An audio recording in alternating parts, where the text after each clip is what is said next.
Assalamualaikum warahmatullahi wabarakatuh.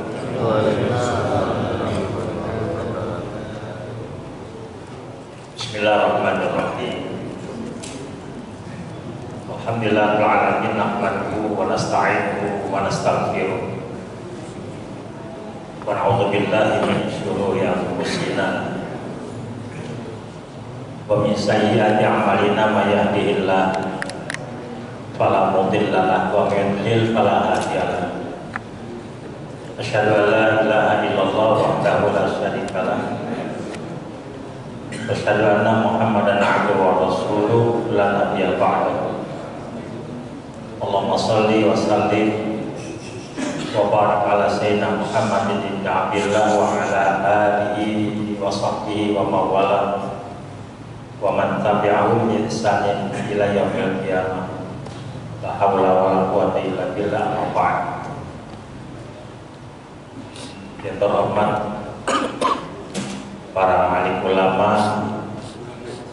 yang terhormat segenap pengurus Dewan Kemakmuran Masjid Jami Harapan Jaya, para tokoh masyarakat, Bapak Ibu jamaah salat subuh yang dirahmati Allah. Pertama, mari kita bersyukur pada Allah. Hari ini Allah berikan sejumlah kenikmatan, nikmat iman, nikmat Islam, nikmat sehat walafiat, dan nikmat kesempatan.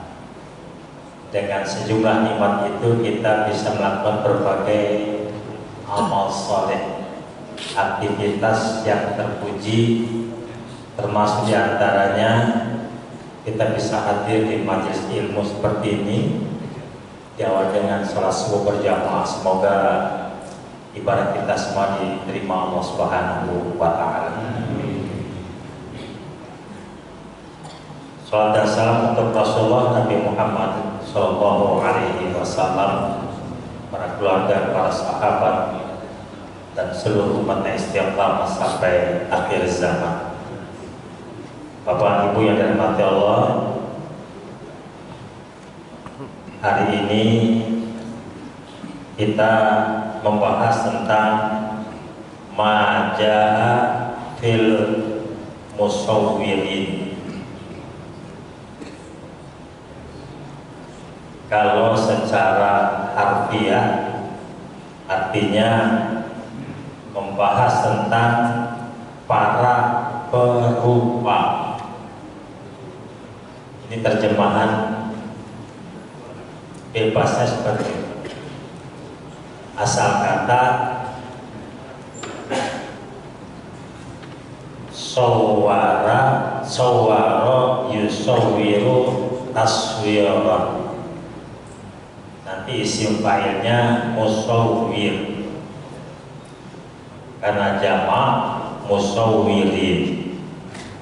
Musawwir itu berupa, musawwirin orang-orang yang berupa.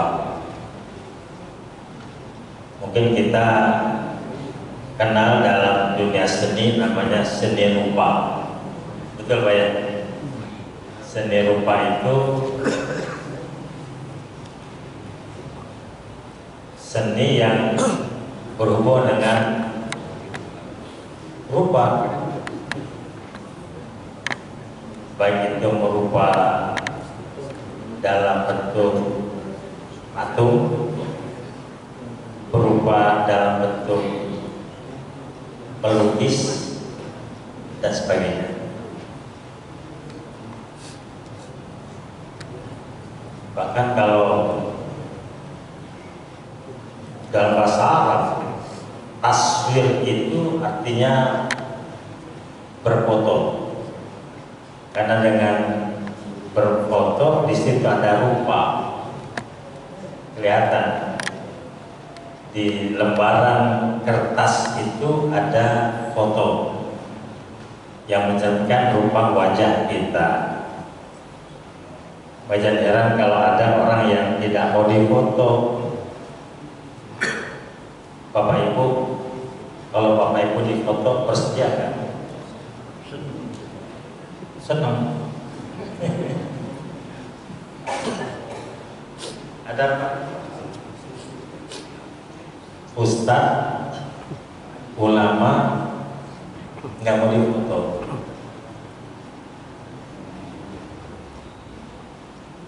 Bapak Ibu, kalau kita merujuk pada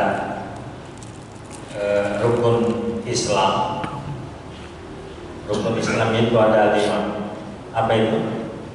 Syahadat, salat, zakat, saum, haji. Bapak Ibu bisa nggak pergi haji tanpa difoto?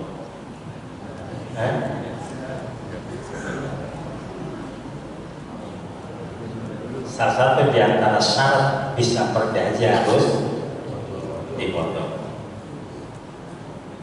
Jadi hal-hal yang sifatnya mubah menjadi wajib. Al-wasail hukmul maqasid. Jadi segala sesuatu yang bisa terlaksananya sesuatu itu, maka hukumnya sama. Haji wajib, tidak bisa berhaji tanpa berfoto, maka berfoto dalam ini hukumnya wajib. Ada lagi ungkapan ma la yatimul wajib illa bihi fahuwal wajib. Sesuatu yang tidak bisa sempurna kecuali dengan sesuatu itu, maka sesuatu dianggap wajib.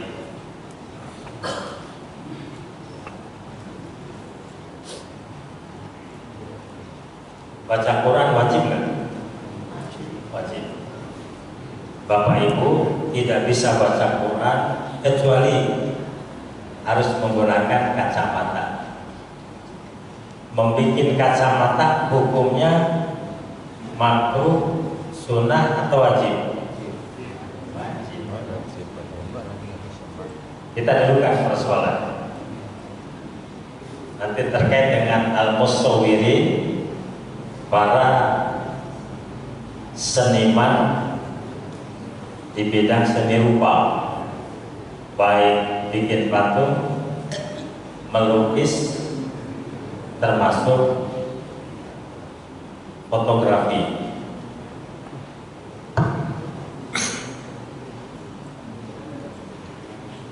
Ayat yang terkait ini banyak sekali. Saya bacakan dulu ayat dan hadis tadi, nanti baru saya jelaskan. Mudah-mudahan waktunya memadai. Yang pertama di surat As-Sajdah ayat 7 sampai 9. Alladzi ahsana kulla syai'in khalaqahu wa bada khalqal insani min tin tsumma ja'ala naslahu min sulalatin min ma'in mahin tsumma sawwahu wa nafakha fihi min ruhihi wa ja'ala sam'a wal absara wal afida qalilan ma tashkurun. Yang membuat segala sesuatu yang dia diciptakan, yang dia ciptakan sebaik-baiknya, dan yang memulai penciptaan manusia dari tanah, kemudian dia menjadikan keturunannya dari sari pati air yang hina, kemudian dia menyempurnakan dan meniupkan ke dalamnya ruh ciptaannya, dan dia menjadikan bagi kamu pendengaran, penglihatan, dan hati. Tetapi kamu sedikit sekali yang bersyukur. Di ayat 48 dan 116 surat An-Nisa. Innallaha la yaghfiru an yushraka bihi wa yaghfiru ma duna dzalika liman yasha. Sesungguhnya Allah tidak akan mengampuni dosa syirik, dan Dia mengampuni segala dosa yang selain dari syirik itu bagi siapa yang dikehendakinya.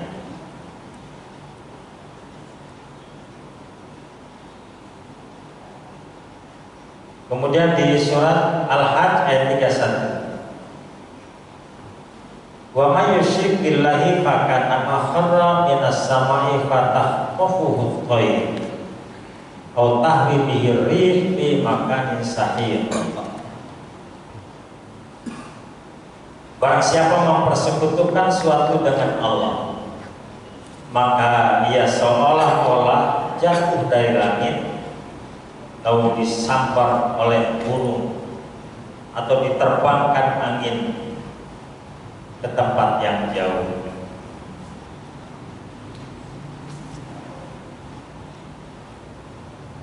Al-Baqarah 59.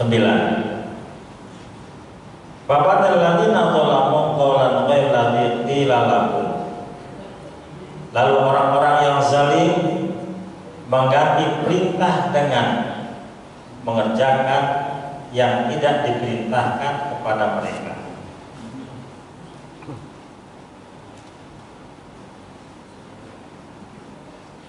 Kemudian surat Al-Furqan ayat 17 dan 18. Wa yawma yahsyuruhum wa ma ya'buduna min dunillah fa yaqulu wa antum adlaltum ibadi haula'i am kuntum sabil.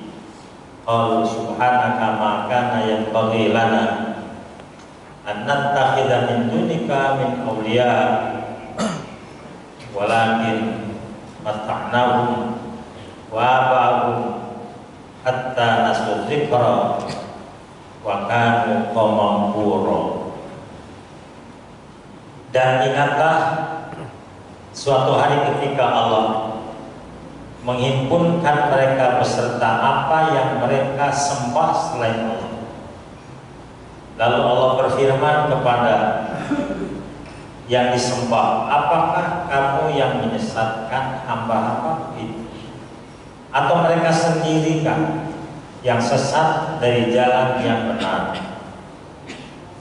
Mereka yang disembah itu menjawab, Maha Suci Engkau, tidaklah patut bagi kami mengambil selain Engkau untuk jadi pelindung.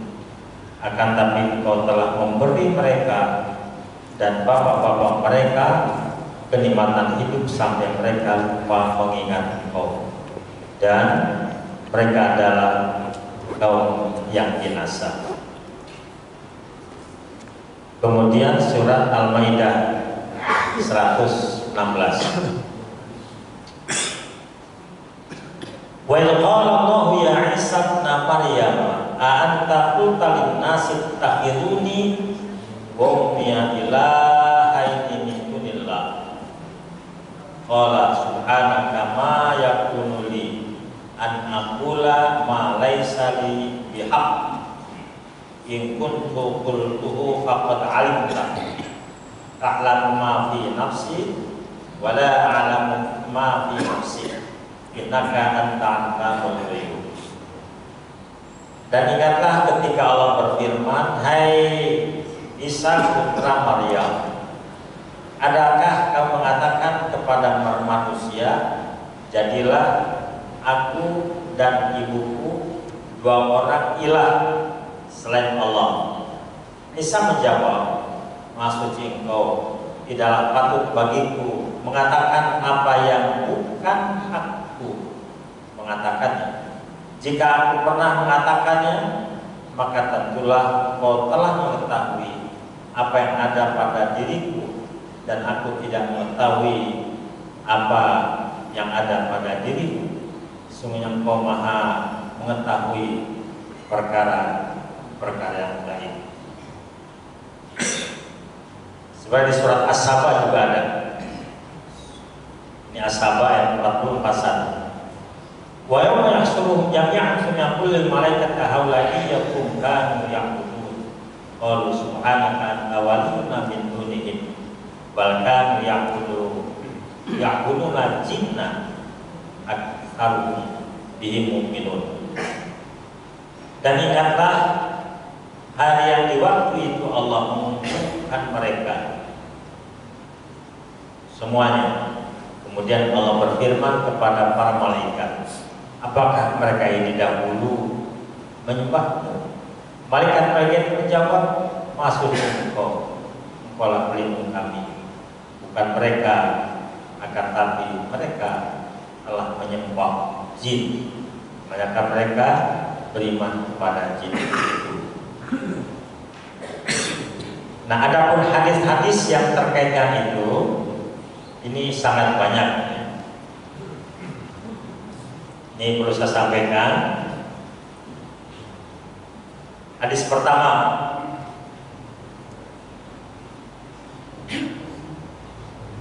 hadis dari Muslim, dari Abil Habbaj qala li Ali ala ab'atsuka ala ma ba'atsani alaihi Rasulullah sallallahu alaihi wasallam alla tada' suratan illa tamastaha wala qabran musyrifan illa sawaita. Dalam riwayat Muslim dari Abu Al-Hayy, dia berkata, Abu Al-Hayy dia berkata, Ali berkata kepada, apakah kamu berkenan aku utus dengan misi seperti Rasulullah mengutusku dengan misi tersebut? Jangan kamu membiarkan gambar-gambar makhluk yang bernyawa kecuali kamu harus memusnahkannya, dan janganlah kamu membiarkan kuburan yang menonjol kecuali kamu meratakannya. Baik, sekarang hadis berikutnya. Kunna ma'a Fadl ibni Ubaid yarkabu birudis Fatuhya sahibun lana amara Fadl ibnu Ubaid yaqabil fasuri Thumma qala sami Rasulullah yang muru kita tasbiyatiha. Kami pernah bersama Fadlah bin Ubaid di Rhodes, Romawi. Seorang teman kami meninggal, maka Fadlah bin Ubaid menguburnya dan memerintahkan kuburnya agar diratakan. Kemudian dia berkata, aku mengenal Rasulullah SAW merintahkan untuk meratakan kuburan. Jadi selain Rasulullah SAW kan tajsisil qabri wa yuq'ad alaihi wa yumna alaihi. Rasulullah SAW melarang mengapur kuburan, duduk di atasnya, dan didirikan bangunan di atasnya. Dari selain Nabi SAW ayjasisul kubur bertoba alaih. Nabi melarang kuburan dikapur dan ditulisi di atasnya. Hadis berikutnya, nah ayjasisul kubur bertoba alaih ayusadu alaih. Nabi melarang kuburan dikapur. Dikapur masih dibangun, ditulisi di atasnya atau ditampakkan. Berikutnya banyak sekali. La'anallahu Yahud wan Nasara ittakhadhu qubur anbiya'ihim masajid. ayruha ma sana'u. Allah melaknat orang-orang Yahudi dan Nasrani, mereka menjadikan kubur nabi-nabi mereka sebagai tempat ibadah. Beliau memperingatkan, beliau memperingatkan umat dari apa yang mereka lakukan. Jangan lakukan hal seperti itu. Kemudian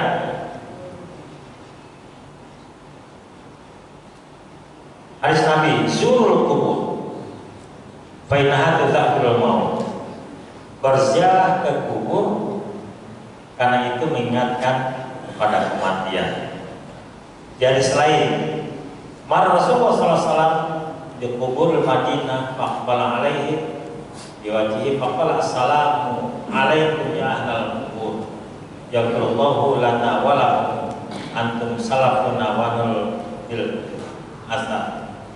Rasulullah SAW melewati kuburan di Madinah, maka beliau menghadapkan wajahnya kepada mereka, kemudian beliau mengucapkan semoga keselamatan atas kalian wahai penghuni kubur.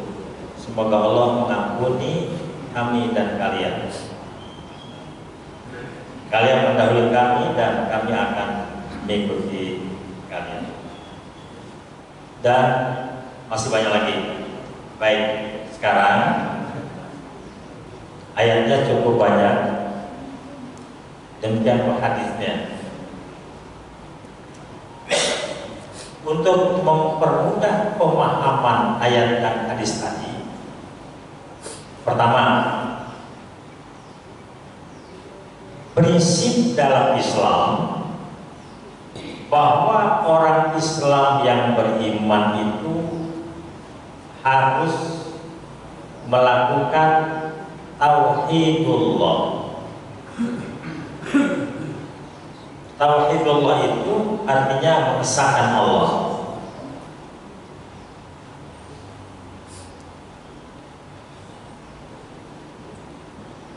Tauhidullah.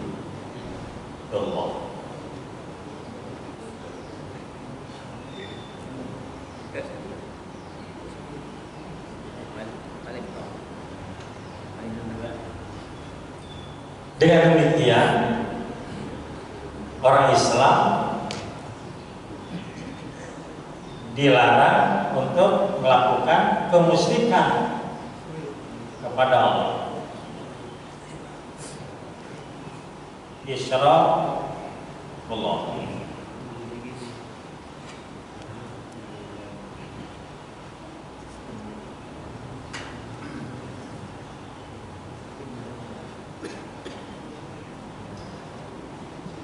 Mensekutukan Allah. Tauhidullah wajib. Nah ini anjuran. Isyrakullah, mensekutukan Allah, membuat tandingan-tandingan Tuhan selain Allah, hukumnya haram. Dan juga tidak dibolehkan untuk menyembah Allah, tapi juga ada tauhid selain Allah. Makanya ayat Al-Quran, "Ani'budullaha wastanibut tauhid." Ibadat ya Allah, hindari tauhid. Apa itu tauhid? Bisa jadi jin. Orang berlindung kepada jin. Jin sebagai andalan, jin sebagai penolong, jin segala-galanya untuk melindungi dirinya. Dulu pernah kita dengar ada orang yang pelihara jin, dan orang yang mengetahui bahwa orang itu pelihara jin dalam jumlah yang signifikan lalu bangga. Kenapa bisa mengatur jin? Sesungguhnya Bapak Ibu sekalian, tolong jangan jadikan jin itu sebagai sandaran, apalagi menjadikan perlindungan buat kita.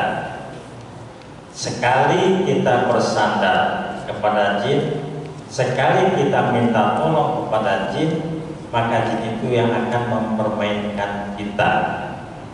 Ingat surat Jin ayat 6. Jadi sana jelaskan.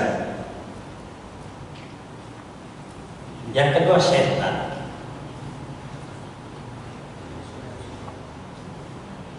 Pengertian setan itu adalah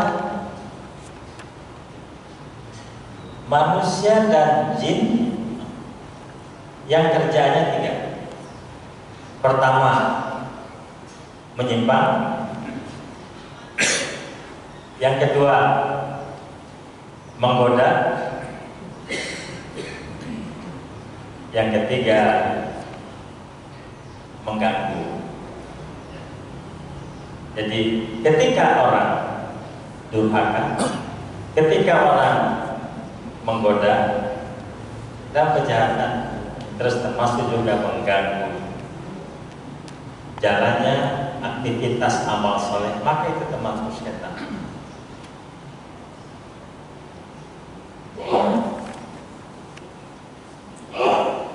Disuruh jujur, nggak mau jujur. Bapak Ibu, dulu waktu kita sekolah, kalau belajar berhitung, ini sebutannya ilmu berhitung, betul Pak ya? Matematika kan belakangan. Coba kalau kita hitung, sederhana sekali, 35 ditambah 35, berapa Pak? 70, itu dulu. Sekarang itu gini, 5 tambah 5 berapa? 10. 3 tambah 3. Ini hasilnya.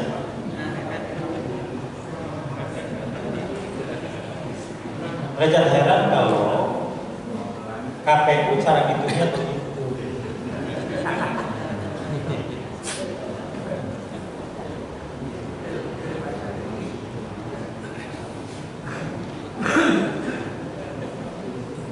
Makanya Bapak Ibu sekalian, kalau ada orang atau sekelompok orang yang melakukan penyimpangan, menyalahi aturan, itu setan. Bapak berani nggak? Ada oknum KPU setan, berani? Benar. Nggak ada orang, apa Bapak? Pak Nur berani, orangnya nggak ada.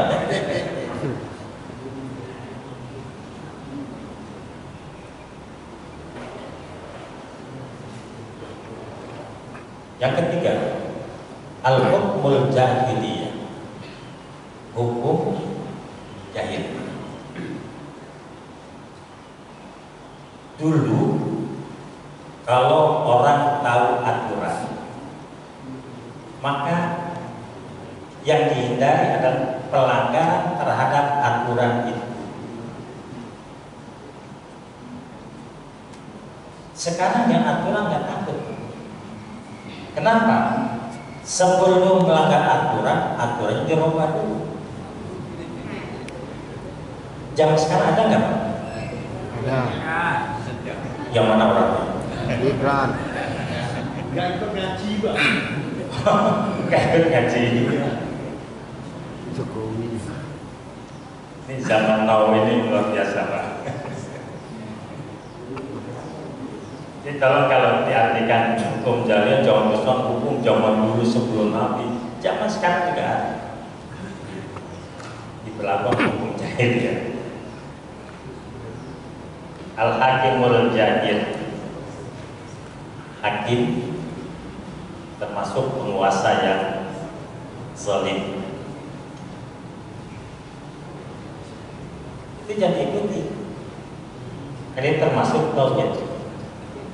Karena pesan Allah, "Qulhudullaha wastanibut tauhid." Ibadat ya Allah, hindari tauhid.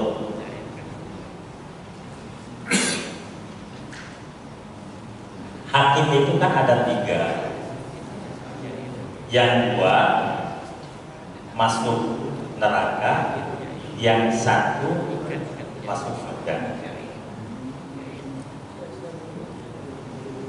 Siapa hakim yang masuk surga? Hakim yang masuk surga itu adalah hakim yang tahu hukum dan menegakkan perkara itu dengan hukum yang benar, sesuai dengan apa yang diketahuinya. Ini yang surga. Yang kedua, ini yang ahlun nar. Ada dua. Yang pertama, dia tahu hukum, tapi tidak menegakkan hukum sesuai dengan hukum yang dia ketahui. Ada hakim yang melanggar aturan, ada? Ada.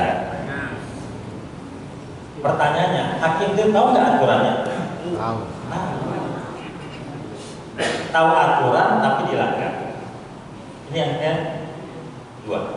Yang ketiga, hakim yang tidak tahu hukum dan menetapkan hukum atas dasar tidak tahu aturan. Mungkin zaman sekarang kalau disebutkan hakim apa pada level hakim agung, ketua MK, mahkamah, itu kan seorang doktor, seorang profesor. Pertanyaan, pintar apa bodoh? Bodoh.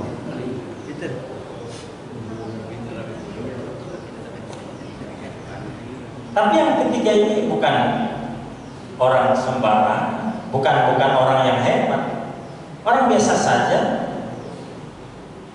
Mungkin ijazahnya pun palsu kali.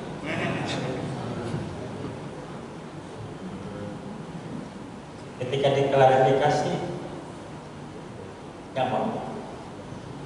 Pak, andaikan saya ditanya oleh orang, Pak Nasruddin lulusan mana?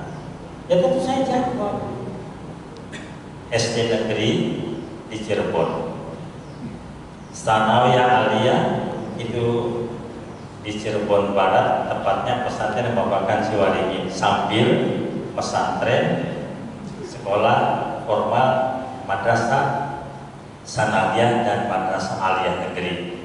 Dulu bukan MAN tapi MAAIN, Madrasah Agama Islam Negeri.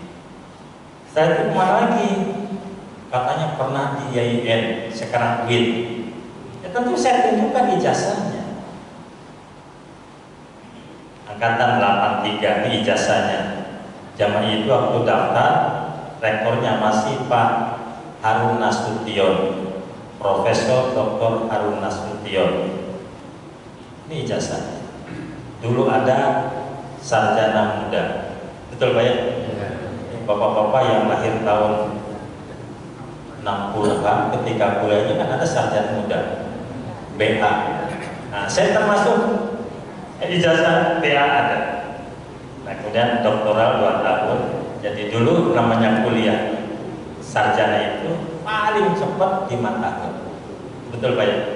Sarjana muda 3 tahun, sarjana lengkapnya, bukan tua Pak, sarjana lengkapnya 2 tahun. Jadi 5 tahun. Ini ijazah sarjana mudanya, ini ijazah sarjana lengkapnya. Dulu kan kalau sarjana muda BA, sarjana lengkap namanya apa? DRS, doktoratus. Satu mana lagi? S2 bisa di mana? Sebut saja. UIJ, Universitas Islam Jakarta. Tahun berapa? Tahun sekian. Di ijazahnya. Kan enak Pak.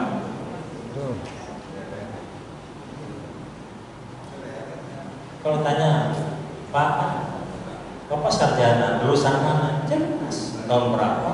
Kampus yang mana? Tahun berapa? Nah sekarang kalau ada orang termasuk pemimpin, dia sesungguhnya ngaku sarjana, tapi untuk menunjukkan ijazahnya saja tidak mau atau tidak bisa. Kira-kira Bapak Ibu meragukan nggak? Ragu.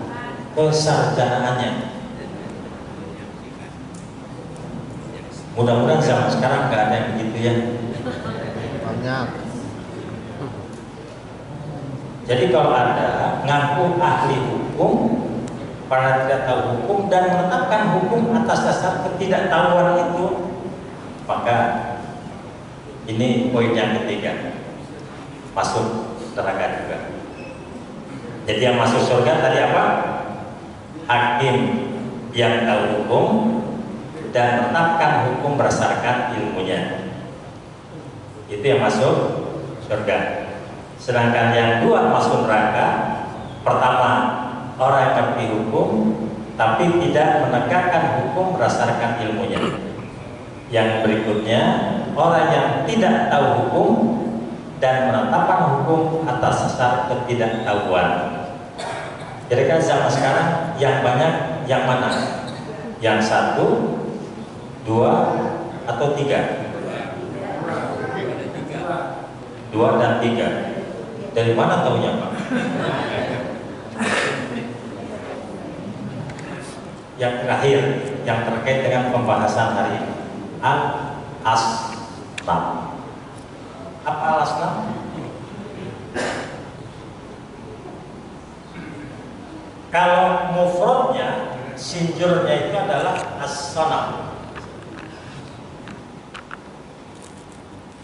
As-sanam itu bentuk tunggal atau mufrad, singular.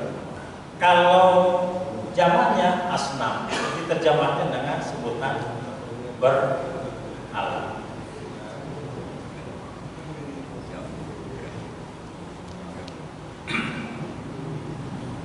Saya memahami alur pembahasan kitab Fathul Majid ini, al-musawwir, orang yang ahli di bidang seni rupa, seni patung, seni lukis, seni apalagi gambar. Itu konteksnya adalah membentuk asnam, membuat berhala.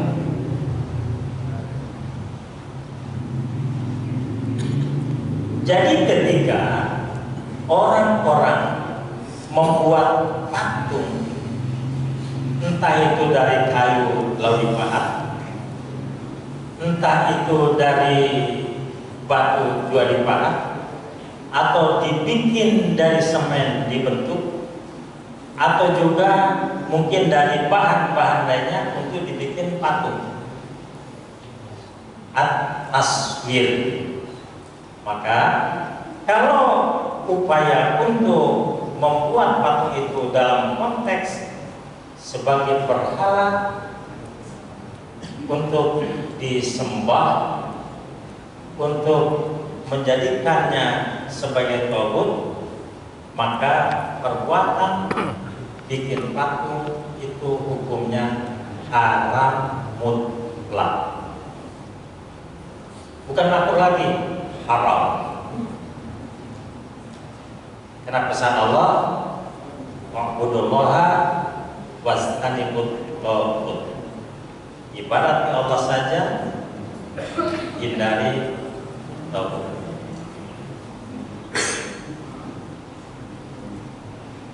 Dulu sudah kita bahas tentang awal mula terjadinya kemusyrikan di zaman Nabi Nuh alaihissalam. Ibu bapak coba dibuka kembali surat Nuh ayat 23.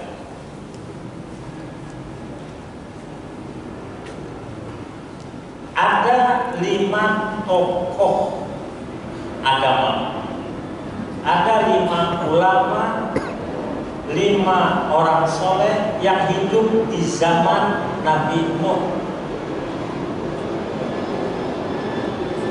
Kelima tokoh itu, kelima orang soleh itu oleh masyarakat sekitar, oleh kaum saat itu menjadikannya orang hebat, dimuliakan, diagungkan, takriman wa takziman, sebagai langkah atau upaya untuk memuliakan dan mengagungkan tokoh itu, maka dibikinlah patung.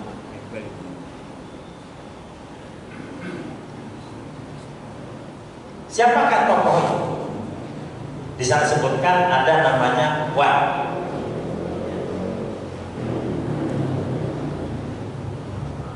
Wat itu seorang soleh.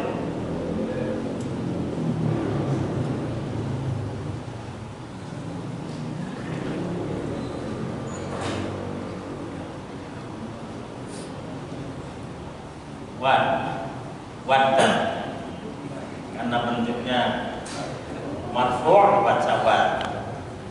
Ada namanya suwa,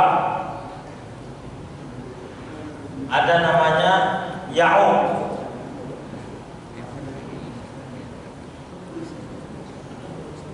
ada namanya yagus,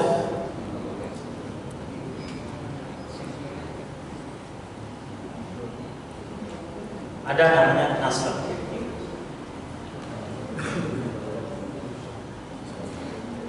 Saya ulang lagi.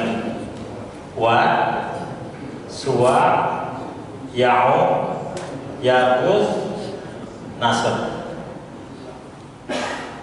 Kelima-limanya adalah orang soleh di zaman Nabi Nuh alaihissalam. Ingat surat Nuh ayat 23. Awal mulanya nggak masalah, tapi setelah lama-lama waktu berjalan, ketika patung Wat, patung Suwa, patung Ya'uq, patung Yagus, dan patung Nasr sebagai wujud takziman wa takriman, memuliakan dan mengagungkan orang soleh, berubah menjadi tempat sembahan. Alasannya, orang soleh itu baik yang masih hidup maupun yang sudah meninggal, sekali baik tetap baik.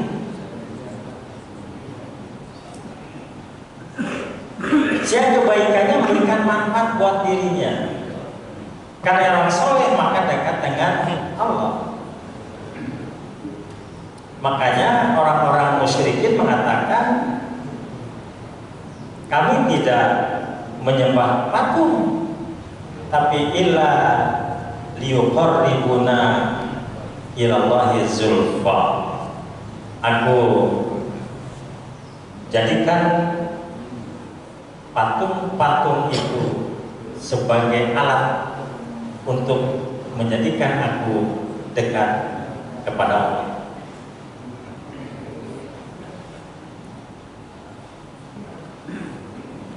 Makanya kalau ada orang membuat patung dalam konteks dijadikan sebagai berhala, maka ini haram.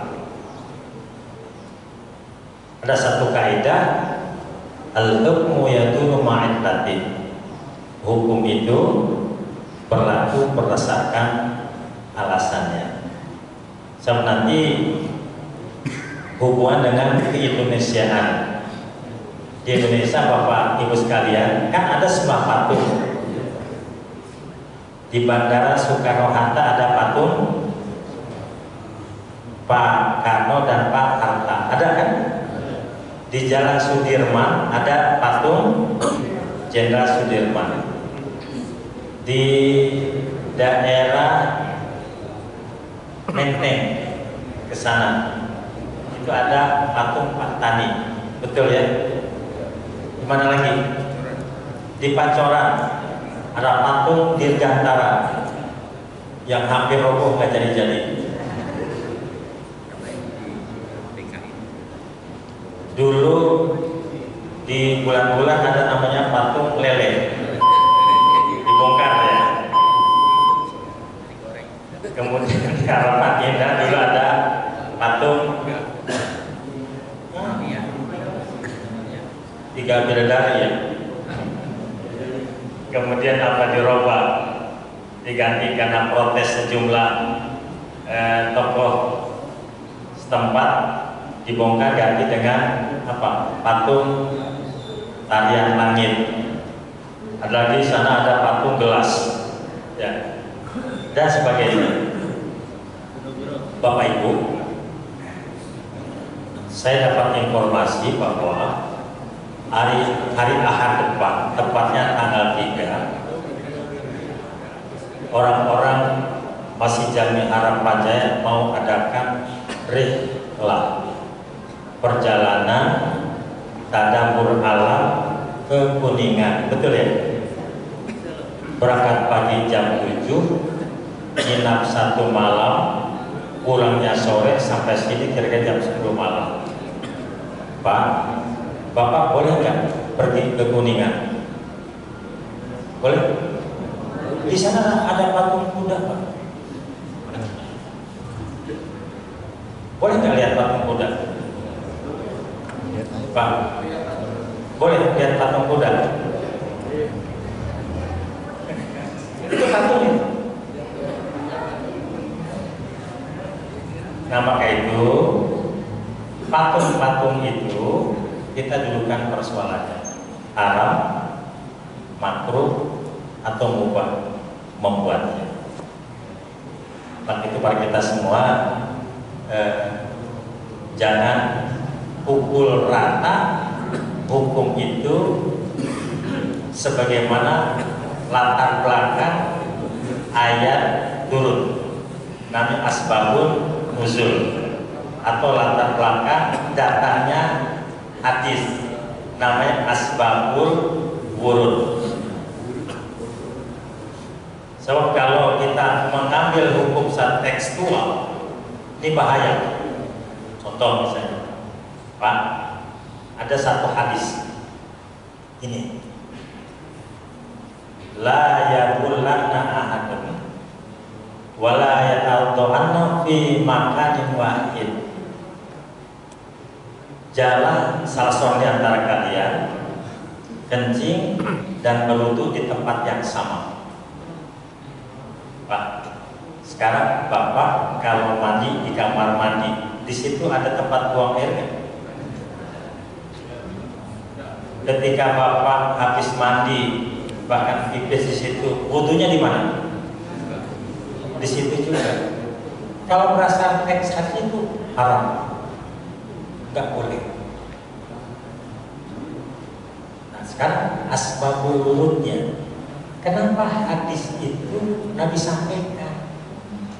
Sekarang zaman Nabi ketika orang mandi lantainya keramik, marmer atau masih tanah?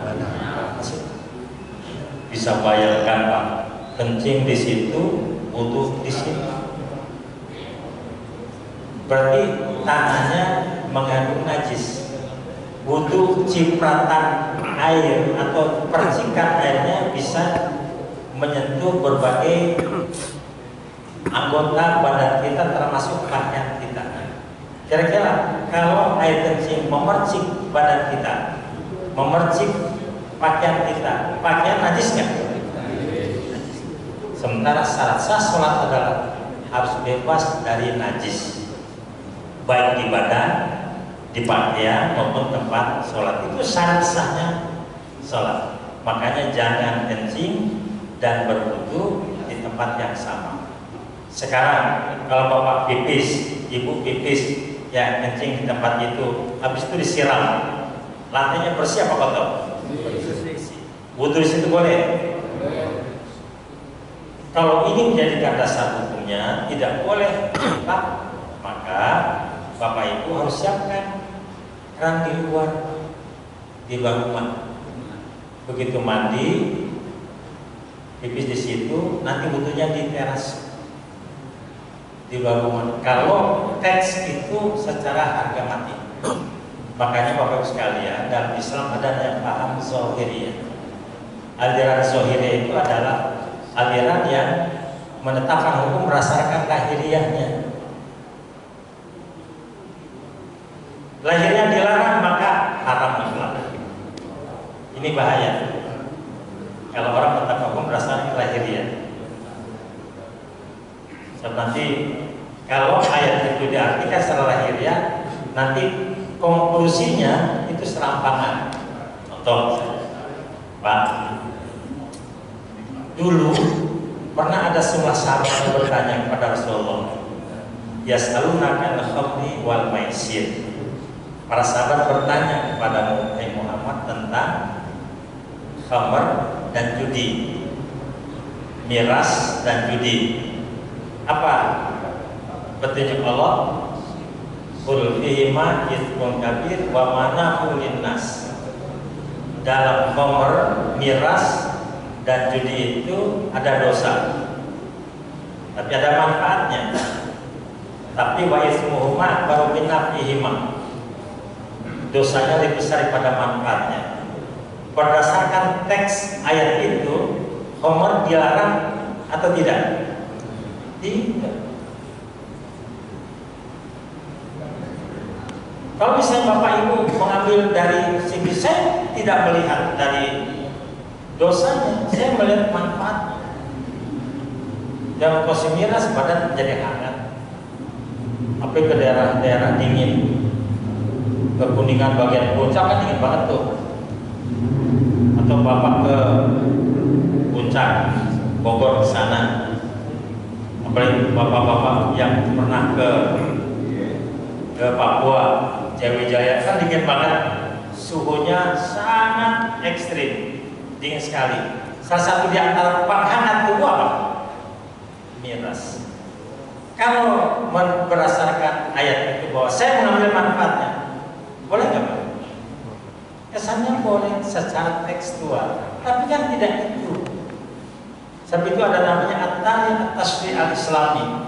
Ada sejarah pemberlakuan syariat Islam. Awalnya memang dibolehkan mengkonsumsi khamr itu, tapi berikutnya ada larangan Allah bahwa la taqrabus shalat wa antum sukar. Janganlah kau dekati salat, jangan kau lakukan sholat ketika kamu dalam keadaan mabuk. Berarti kalau jauh dari sholat boleh mabuk. Habis isya kan jam 8 selesai tuh, tarik nafas setengah 9, udah silakan mabuk. Kenapa? Subuh masih lama Pak. Ada ini yang subuh pulang dari masjid, zuhur kan masih lama, silakan mabuk. Sebab zuhur kan sudah sadar. Artinya kalau berdasarkan teks itu bisa konklusinya keliru. Makanya ayat berikutnya harga mati bahwa innamal khamru wal maisir wal aslam rijsun min amali syaitan. Itu dimaksud, diamandemen dengan ayat yang terakhir bahwa khamr itu kotor perbuatan setan, hindari, jauhi. Bapak Ibu sekalian, maka kepada kita semua, tolong untuk memahami ayat dan hadis yang terkait dengan nas-nas yang menjadikan dalil hukum, kita pelajari dengan cermat. Salah menyimpulkan, salah konklusi, akhirnya apa? Kita berada dalam kesesatan. Demikian, mohon maaf, ini waktunya agak sedikit, waktunya 15 menit ya. Kalau ada pengumuman 10 menit berarti tinggal 5 menit lagi. Terima kasih. Assalamualaikum warahmatullahi wabarakatuh. Waalaikumsalam warahmatullahi wabarakatuh. Demikianlah uraian kajian pada pagi hari ini. Waktu masih ada sekitar 15 menit. Kami buka 2 pertanyaan lebih dahulu. Bapak 1 dan Ibu 1. Ya, waktu. Kemudian dari Ibu ada mungkin. Ya, kalau menitnya Bapak. Sekarang Pak.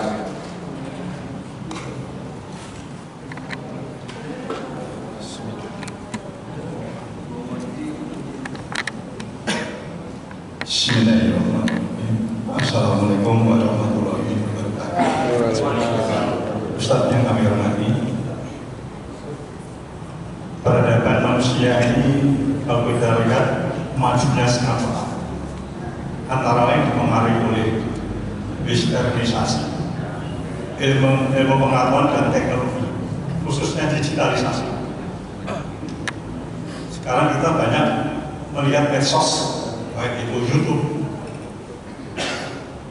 terus kemudian apa namanya, ya semacam-macam lah kaitannya dengan pertanyaannya Pak.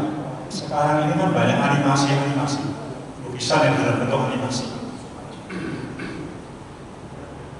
Bahkan dikatakan bahwa animasi dalam bentuk kritikan dan sindiran. Ini bukan atau haram? Ini mohon dijelaskan Pak. Terima kasih. Wassalamualaikum warahmatullahi wabarakatuh. Waalaikumsalam warahmatullahi wabarakatuh. Satu penanya lagi.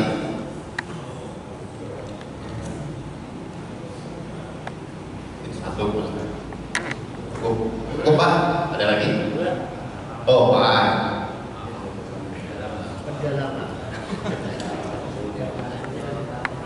Bismillahirrahmanirrahim. Assalamualaikum warahmatullahi wabarakatuh.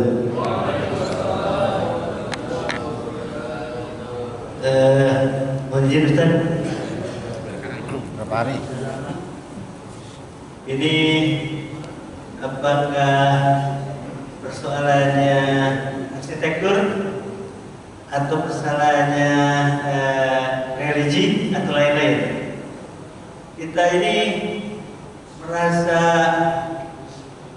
kalau gitu merasa dibikin didosakan oleh BTN lah.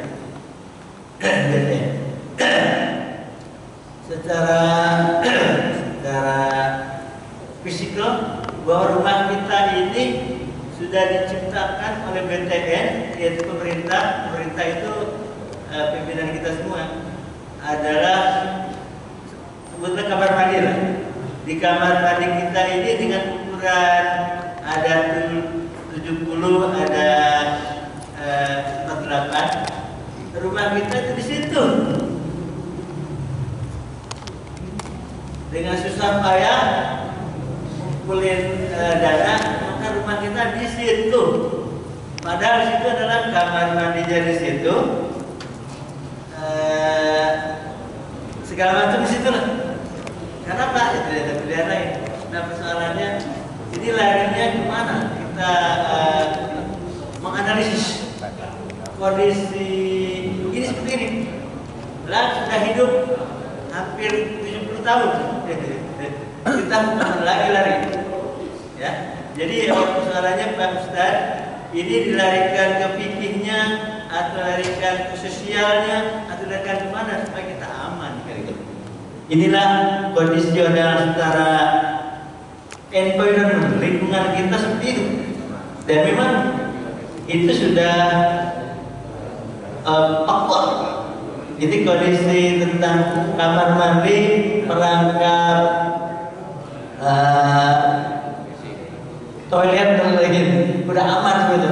Wah, kita kaget. Demikian mohon bahasa lebih dalam sehingga kita kita berada dalam rumah ibadah. Terima kasih. Wassalamualaikum warahmatullahi wabarakatuh. Aan Sukandar. Waalaikumsalam warahmatullahi wabarakatuh.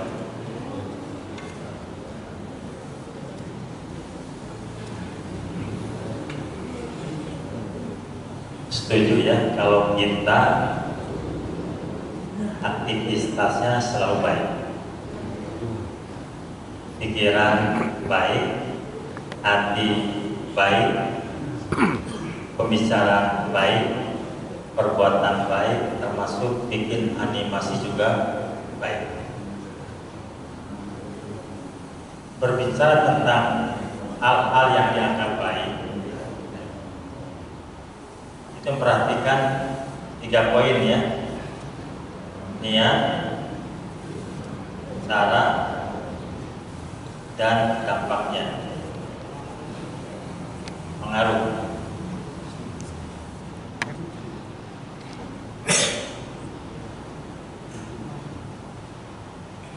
Pertama, niatnya. Kalau niatnya itu adalah rangka amar ma'ruf nahi munkar lillah karena Allah, bagus. Yang kedua, caranya benar.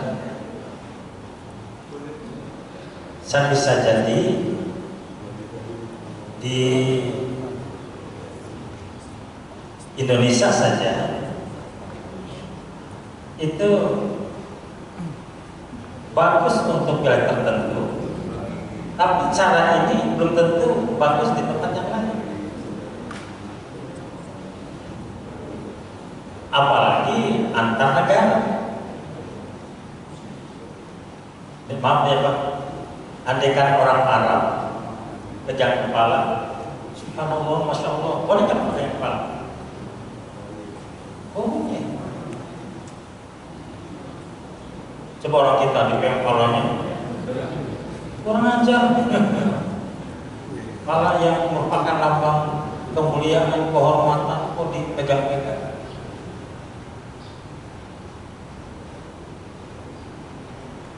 Nah sekarang biasa kalau sholat dua hal yang menjadikan ukuran kayak kepala dan bokong. Nah sekarang bokong dipegang. Oleh kita pegang bokong boleh nggak? Mungkin ada yang mengatakan itu tidak boleh, nggak sopan. Bisa jadi tempat yang lain mengatakan pegang bokong nggak masalah.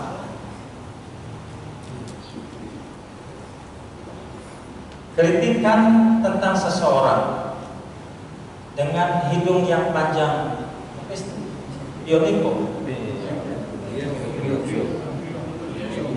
Pinocchio, kan pernah terjadi kan? Pinocchio tersebut lagi. Cara mengkritik itu bagus nggak? Bisa bagus, bisa tidak.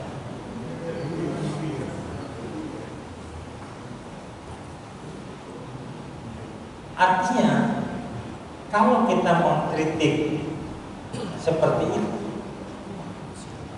jangan menimbulkan kritikan yang bisa multitafsir. Sebab kalau menimbulkan multitafsir nanti bisa pro kontra. Ada yang pro, ada yang kontra. Nanti gimana? Membuat suasana baik atau bikin heboh?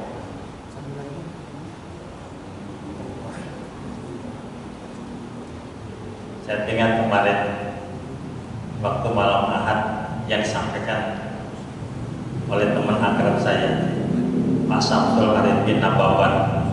Itu teman lama Pak, di tahun 90-an,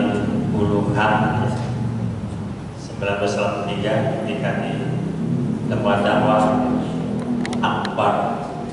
Waktu itu pimpinannya Pak Pasrah Lubis almarhum, dan dilanjutkan Bina Intak yang pimpinan adalah Pak Aziz Ritonga. Di sana muncul banyak orang-orang Sumatera Utara. Salah satu di antara dai, ustadznya adalah tercantum nama saya. Sesekali saya di sana ada pertemuan, walaupun tidak semua orang Sumatera Utara, dari Sunda juga ada, termasuk penceramah yang pernah di sini, Pak Abu Didan, Abu Syihabuddin. Dia seorang dosen kristologi. Kemudian banyak sekali. Pak Samsul Arif bin Nabawan menyampaikan bahwa metode dakwah itu macam-macam. Ada bil hikmah, mau'izatul hasanah, dan mujadalah dengan yang baik. Kamu sekiranya mengingatkan orang dengan halus, nggak paham, dengan lembut, tidak mengerti, dengan santun, tidak ada pengaruhnya, maka harus terang-terangan supaya dapat dipahami. Tapi semangatnya adalah semangat taghir. Selama konteksnya adalah untuk melakukan perubahan. Pak, kalau bicara tentang demonstrasi yang sampai sekarang masih berlangsung terus kan, baik di depan MK, di Patung Kuda, atau mendekat ke istana. Dan demo itu berlangsung di berbagai wilayah di Indonesia, di Bandung, di Jogja, di Solo, di Sulawesi, di berbagai tempat, termasuk di Sumatera. Secara umum, la dororo wala diror. Jangan membuat susah kita dan tidak boleh menyusahkan orang lain. Pertanyaannya, ketika demo sangat masif, demo jumlahnya signifikan, itu kan memacetkan jalan, Pak. Gak bisa lewat kan? Membuat macet jalan boleh nggak? Secara umum tidak boleh. Akan tapi kalau dengan demo jalan jadi macet dan dengan cara itu bisa berubah, lakukan. Tapi jangan lepas dari konteksnya semangat perubahan. Bakar-bakar ban bekas di tengah jalan, boleh nggak? Lagi-lagi niat, syarat, dan dampak. Karena itu bagi kita semua, apapun bentuknya, silakan. 3 ini harus ketat betul. Satu saja itu tidak dipenuhi dan coba-coba itu dianggap amal soleh, dianggap sebuah kebaikan. Mungkin saya niatnya baik, mungkin saya caranya baik, dampaknya baik, tapi niatnya jahat. Allah kan tahu isi hati kita tuh, Allah tahu. Bahkan Allah lebih tahu tentang kita daripada kita sendiri. Mulut kan tak bertulang, lidah tak bertulang, ngomong serius saya maksud gini-gini, tapi hatinya mungkin nggak? Orang itu serasi ucapan, hati dan perbuatan, mungkin. Dan juga sangat mungkin tidak ada keserasian atau ucapan, hati dan perbuatan. Sekarang kan banyak orang pencitraan, banyak orang bermain sandiwara. Bisa jadi dia tertawa dalam tangisan, dan bisa jadi dia menangis hatinya senang. Kan ada lagunya banyak. Demikian Pak. Nah ini karena waktunya singkat, saya coba paham. Gini Pak, jangankan yang sifatnya itu Pak, yang sifatnya sangat fatal. Kan kita dilarang BAB menghadap kiblat atau membelakangi kiblat. Menghadap kiblat nggak boleh, membelakangi kiblat juga nggak boleh. Itu hukum. Nah, Pak, rumah kita kan menghadapnya beda-beda. Ada yang ke selatan, ada yang ke timur, ada ke utara, ada yang ke barat. Posisi kamar kecil kita pun kalau kita BAB menghadapnya bisa menghadap ke kiblat, bisa membelakangi kiblat, atau ada yang menyamping. Nah, kalau ternyata rumah kita posisi tempat BAB-nya menghadap kiblat, apa perlu dirubah?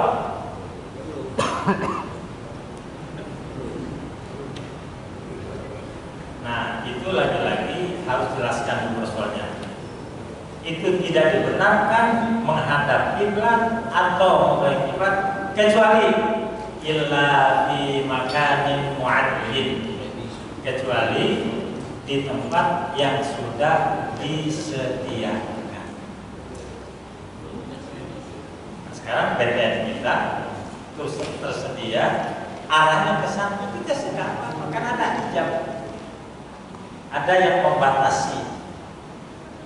Yang tidak boleh itu di tempat yang lapang, tempat yang terbuka, tidak ada penghalang. Pak, mungkin nggak di tengah-tengah acara pulang mudik macet total? Mungkin rest area jauh, macet total. Sementara kita sudah kebelet mau pipis. Kira-kira solusinya kencing di mana?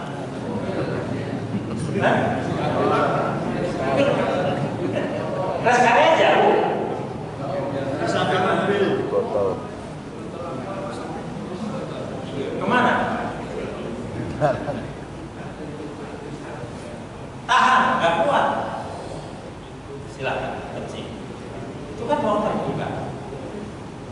Apa bapak-bapak karena bisa berdiri lalu arahkan pipisnya ke ban mobil? Alasan supaya nggak kelihatan, ya nggak kelihatan di belakang, dari sampingnya jelas. Silakan cari tempat yang jauh dari kamera dan lagi-lagi hindari arah kiblat atau membelah kiblat. Kenapa itu tempatnya? Jadi kalau ada rumah kita yang tempat PAB yang menghadap kiblat, jangan jadikan ganjaran. Itu termasuk pengecualian.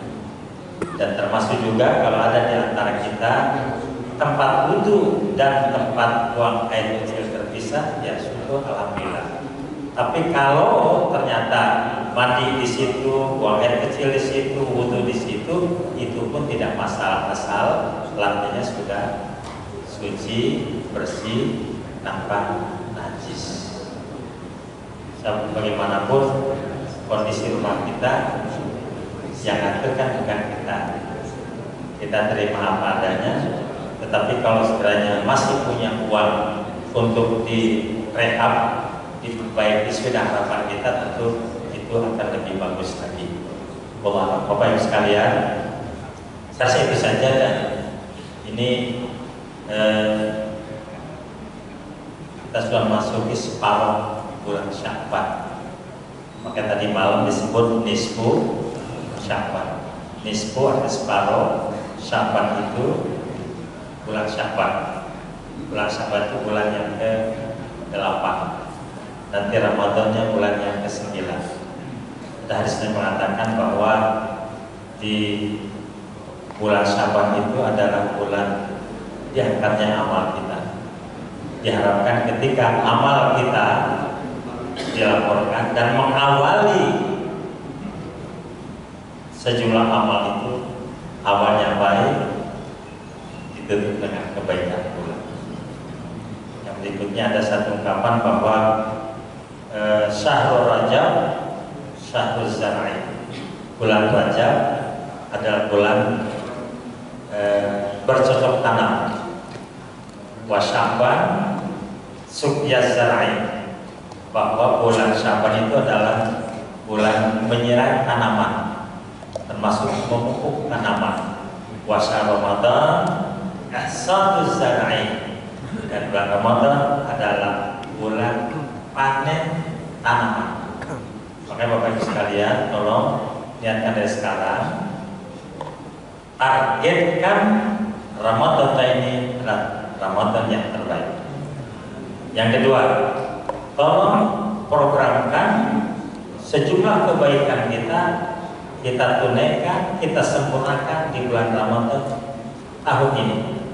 Karena Bapak Ibu sekalian, ini sebagai tambahan saja, bahwa sesungguhnya kalau kita punya niatan kuat, keinginan yang keras untuk berbuat baik, jangankan sudah terlaksana kebaikan, belum terlaksana saja sudah dicatat satu kebaikan. Saya Ramadan harus hatam Quran sekian kali, minimal 1 kali, siap ya? Ternyata sakit, tidak bisa menghatamkan Quran, itu sudah sangat baik.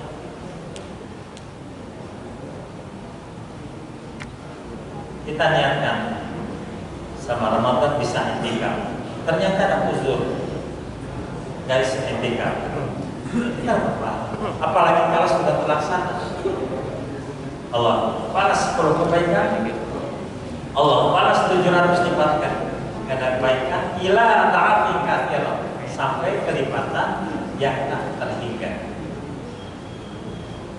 Kemudian termasuk juga para kita semua, kalau jangan sampai ada rongga di hati kita, di pikiran kita untuk keinginan untuk berbuat buruk.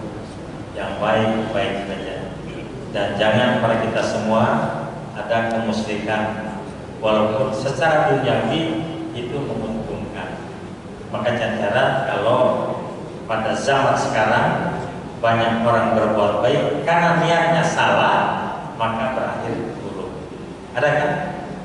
Saleh bikin pos keamanan, ternyata suaranya tidak signifikan. Kemudian pos keamanan dibongkar lagi.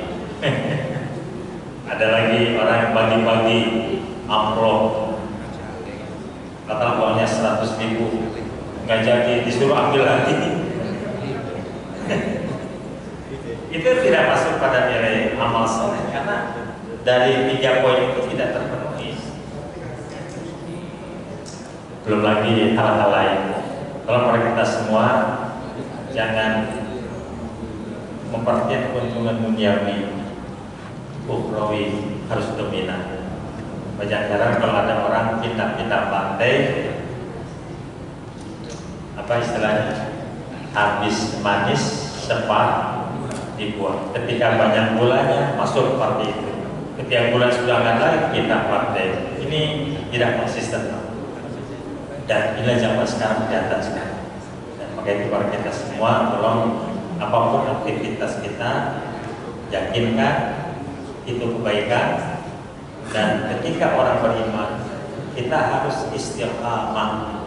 Sebab kalau ada kemusyrikan dalam aktivitas kita, maka sehebat apapun, sebanyak apapun amalnya, itu harus saja. Walaupun kita sering berdoa, Rabbana atina fid dunya hasanah wa fil akhirati wa qina adzabannar. Dunia baik, akhirat masuk surga, terbius azab neraka. Ada satu-satu kemusyrikan, itu nggak aman. Al-Anfal 82, alladzina amanu wa lam yalbisu imanahum bidzulmin ulaika lahumul amnu wa hum muhtadun. Orang-orang yang beriman dan iman itu tidak dicampur adukan dengan kemusyrikan, maka orang itu aman dari azab Allah. Itulah orang yang dapat hidayah. Wallahu a'lam. Terima kasih. Kita tutup dengan hamdalah. Alhamdulillah. Subhanallah wa bihamdika asyhadu an la ilaha illa anta astaghfiruka. Terima kasih. Dan sudah dengan salam. Assalamualaikum warahmatullahi wabarakatuh. Waalaikumsalam.